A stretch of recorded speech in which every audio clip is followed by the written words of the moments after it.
और मेरे दोस्तों, कैसे हो आप सब?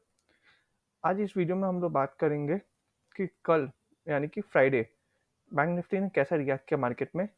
उसके बाद फिर हम लोग ये देखेंगे कि मंडे मतलब 23 जनवरी 2023 को Nifty and bank Nifty market में कैसे रिएक्ट करेगा। तो चलिए पहले अपने ये देखते हैं कि फ्राइडे बैंक निफ्टी कैसा रिएक्ट किया मार्केट में।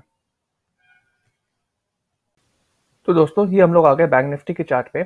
जैसा कि मैंने बोला था, फ्राइडे के लिए आपका 42,571 से लेके 42,711 आपका स्मॉल रेजिस्टेंस जोन है। एंड अच्छा रेजिस्टेंस जोन मैंने बोला था कि 42,974 से लेके 43,185 आपका अच्छा रेजिस्टेंस जोन है। तो मैंने जैसे कि लास्ट वीडियो में बोला था कि इस जोन में आता है कहाँ पे 42,571 से लेके 42,711। तो इस जोन में हम लोग एक शॉर्टिंग की अपॉर्चुनिटी खो सकते हैं कंफर्मेशन के बाद। तो आप ये देख पाएंगे कि इस जोन से प्राइस अच्छा रिएक्ट किया है। प्राइस इस जोन में ये देखिए, जो अपर बैंड है 42,711 रेसिस्टेंस का जो अपर लाइन है वहां तक टच किया और वहीं से आपका अच्छा डाउनफॉल हम लोग को देखने को मिला। तो चलिए दोस्तों, अब अपने बात कर ले रहे हैं कल बैंक निफ्टी कैसा रिएक्ट करने वाला है। कल के लिए बैंक निफ्टी का सपोर्ट और रेसिस्टेंस जोन कौन सा है? 42,050 से लेके 41,863 तक बैंक निफ्टी का बहुत ही स्ट्रॉन्ग सपोर्ट जोन है। दिस एरिया 42,050 से लेकर 41,863, इस एरिया में किसी भी कारणवश प्राइस आएगा कल तो हम लोग एक लॉन्ग की अपॉर्चुनिटी यहाँ से खोज सकते हैं। अब आ जाए तो अपने रेसिस्टेंस के ऊपर कि बैंक निफ्टी का रेसिस्टेंस कौन सा है।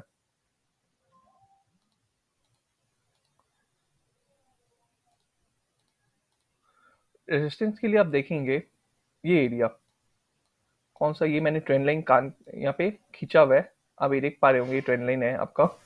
ये एरिया पे आप देखेंगे प्राइस काफी बार इस एरिया से प्राइस ने रिजेक्शन दिया है। कौन सा एरिया? ये 42,711 का एरिया। एक बार प्राइस ने रिजेक्शन दिया है, दो बार रिजेक्शन दिया है, तीन बार रिजेक्शन दिया है, चार बार रिजेक्शन दिया है, पांचवी बार रिजेक्शन दिया है। तो ये जो एरिया आपका है 42,711, टू बी प्रिसाइज 42,720 अब मान लीजिए, ये एरिया बहुत ही आपका स्ट्रॉन्ग रेजिस्टेंस जोन है बैंक निफ्टी के लिए।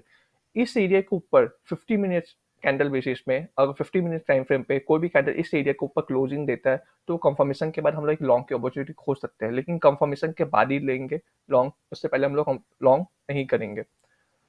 फिर एक एरिया आपका आ जाता है दिस एरिया। कौन सा एरिया का मैं बात कर रहा हूँ? दिस एरिया 42,974 से लेके 43,196 200 तक, ये एरिया बहुत ही आपका अच्छा रेसिस्टेंस जोन है। इस एरिया में अगर प्राइस हम लोग को मिलता है तो हम लोग डेफिनेटली एक शॉर्ट की अपॉर्चुनिटी खोजेंगे। एरिया वापस में रिपीट कर दे रहा हूँ, 42,971 से लेके 43,200 तक, इस एरिया में अगर हम लोग को प्राइस मिलता है तो हम लोग डेफिनेटली शॉर्ट की अपॉर्चुनिटी खोजेंगे। अब अपने आते हैं दूसरा एक रेसिस्टेंस जोन के बारे में बात करते हैं, जाकि मुझे लगता नहीं है कि कल इस एरिया में प्राइस आएगी, फिर भी किसी कारणवश आ जाए तो अपने बात कर लेते हैं उस बारे में। ये एरिया आपको जो दिख रहा है कौन सा, 43,439 से लेके 43,600 तक, ये भी बहुत एक स्ट्रॉन्ग आपका रेसिस्टेंस जोन है।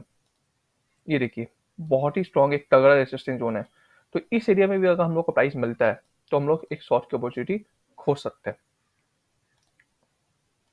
चलिए दोस्तों, तो मैं एक बार वापस जिस में बता दूं, आपका सपोर्ट एरिया आपका हो गया है 42,045 से लेके 41,863। 42,711 जो है 720 के ऊपर 50 मिनट्स टाइम फ्रेम पे अगर कोई कैंडल क्लोज होता है तभी हम लोग लॉन्ग की अपॉर्चुनिटी खोजेंगे। तो कि ये बहुत ही तगड़ा आपका एक रेजिस्टेंस जोन हो गया। 5 बार प्राइस यहाँ से रिजेक्ट किया है, एक बार, दो बार, तीन बार, चार बार, 5 बार। तो इसके ऊपर कैंडल क्लोज होगा तभी हम लोग लॉन्ग की अपॉर्चुनिटी खोजेंगे। अगर गलती से भी अगर हम लोग को प्राइस 42,950 से लेके 42,196 या 200 तक मिल जाता है तो हम लोग जरूर एक शॉर्ट की अपॉर्चुनिटी खोजेंगे, जरूर एक शॉर्ट की अपॉर्चुनिटी हम लोग देखेंगे। और आपका 43,437 से लेके 43,600 भी एक अच्छा सप्लाई जोन है। इस एरिया पे भी अगर हम लोग को प्राइस मिल जाता है तो हम लोग एक शॉर्ट की अपॉर्चुनिटी खोज सकते हैं। तो दोस्तों, ये हम लोग आ गए निफ्टी की चार्ट पे। निफ्टी की चार्ट में निफ्टी क्या करने वाला है ये अपने पहले देखते हैं।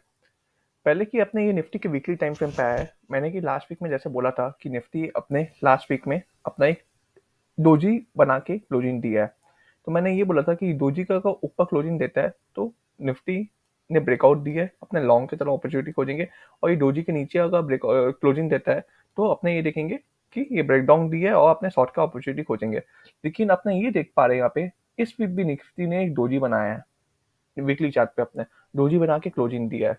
मतलब इस वीक भी निफ्टी ने अपना डोजी का रिएक्शन दिया नहीं है, कि मतलब वो दोनों सेलर और बायर क्या है, इनडिसिसिव है, डिसीजन ले नहीं पा रहे कि निफ्टी को हम लोग को ऊपर ले जाना है या निफ्टी को हम लोग को नीचे ले जाना है। अब चलिए अपने देख लेते हैं एक बार निफ्टी का डेली चार्ट। निफ्टी का डेली चार्ट क्या बोले अपने वो देखते हैं। ये निफ्टी का डेली चार्ट, ये हम लोग आ गए निफ्टी के डेली टाइम फ्रेम पे। निफ्टी के डेली टाइम फ्रेम में क्या देख पा रहा हूँ, निफ्टी के डेली टाइम फ्रेम में मैं ये देख पा रहा हूँ कि निफ्टी एक आईबी कैंडल बना है, आईबी बार बना है। आईबी बार मतलब क्या होता है, कोई भी एक कैंडल अपने प्रीवियस कैंडल के अंदर अगर ओपन होते और क्लोज दोनों एक ही प्रीवियस कैंडल के अंदर दे देता है तो उसको हम लोग आईबी बार बोलते हैं। ये मैं जिस में बताया हूँ, हालांकि मैं आईबी बार के ऊपर एक पूरा फुल डिटेल में वीडियो बना दूंगा। तो अब ये देख पा रहे होंगे आईबी बार के नीचे ब्रेकडाउन देके ये वाला कैंडल जो लास्ट दिन का है वो क्लोजिंग दिया है। जिस कैंडल की क्लोजिंग आईबी बार के को ब्रेकडाउन करके नीचे क्लोजिंग दिया है। तो मैं ये एक्सपेक्ट कर रहा हूँ कि इस वीक निफ्टी हम लोग को क्लोजिंग दिया 18,027 के आसपास लास्ट डे हम लोग को दिया है। तो मुझे लग रहा है कि 17,927 100 पॉइंट का मूवमेंट मुझे नीचे यहाँ पे डाउनफॉल देख पा रहा हूँ निफ्टी के चार्ट पे। हालांकि हम लोग देखेंगे कि इस आईबी का ब्रेकडाउन पे निफ्टी कैसा रिएक्ट करता है।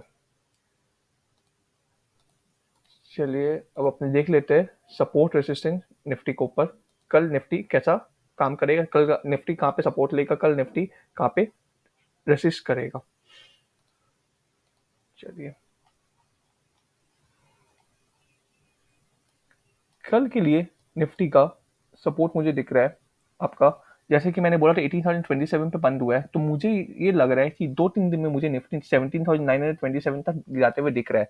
एटलीस्ट यहाँ तक आना चाहिए क्योंकि उसने आईबी बार का ब्रेकडाउन दिया है लास्ट डे, ब्रेकडाउन डे के क्लोजिंग दिया है। तो मुझे एक अच्छा सपोर्ट निफ्टी पे ये लग रहा है 17,921 से लेकर 17,850। इस एरिया पे अगर निफ्टी आता है तो हम लोग एक लॉन्ग की अपॉर्चुनिटी खोज सकते हैं। एरिया वापस मैं बता दे रहा हूँ, 17,921 से लेकर 17,850 ये एक अच्छी लॉन्ग की अपॉर्चुनिटी बन सकती है। अब शॉर्ट के लिए देखा जाए तो शॉर्ट के लिए मुझे ये जोन सबसे बेस्ट दिख रहा है, 18,231 से लेके 18,253। ये बहुत ही तगड़ा है, यहाँ पे आपका एक सप्लाई जोन है, सप्लाई आपका बना हुआ है। आप ये देख पा रहे होंगे, रुके मैं दिखा देता हूँ आपको।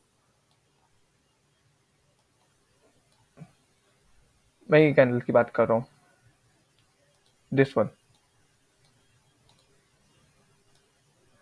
दिस वन बहुत ही तगड़ा यहाँ पे सप्लाई जोन है। इस एरिया में आएगा निफ्टी तो हम लोग डेफिनेटली शॉर्ट की अपॉर्चुनिटी खोजेंगे। मैं एक बार वापस रिपीट कर दे रहा हूँ आप लोगों के लिए, लॉन्ग की अपॉर्चुनिटी हम लोग यहाँ से देखेंगे 17,920 से लेकर 17,850। इस एरिया पे अगर हम लोग को निफ्टी मिलता है तो हम लोग जरूर लॉन्ग जाने की एक अपॉर्चुनिटी खोज सकते हैं। लेकिन शॉर्ट की अपॉर्चुनिटी अपने इस एरिया पे देखेंगे, दिस एरिया 18,233 से लेके 18,251। इस एरिया पे अगर हम लोग को निफ्टी मिलता है तो हम लोग एक बार जरूर निफ्टी को शॉर्ट करेंगे। तो सो दोस्तों ये था मेरा व्यू बैंक निफ्टी या निफ्टी के ऊपर। आप लोग कोई भी ट्रेड करने से पहले एक बार अपने फाइनेंशियल एडवाइजर से जरूर कंसल्ट कर लीजिएगा। अगर आप लोग को ये मेरा वीडियो पसंद आया हो तो kindly hit the like and subscribe button for most of video. Thank you.